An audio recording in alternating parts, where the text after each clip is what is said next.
কারো কাছে, পৃথিবীর কোন সৃষ্টির কাছে যাররা পরিমাণ কিচ্ছু পাওয়ার আশা করবেন না। একটু আশা করবেন, আপনি কষ্ট পাবেন। কারো কাছে কোনো আশা করতে যাবেন না, শুধু আল্লাহর কাছে আশা করেন। সমস্ত কাজের প্রতিদান আল্লাহর কাছে চান, পরকালে আপনি সুখে থাকবেন ইনশাআল্লাহ।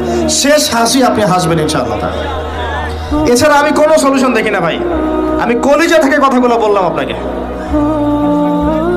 আর যে কথা কলিজা থেকে বের হয় সেই কথা আপনার কলিজার মধ্যে আঘাত করবে ইনশাআল্লাহ।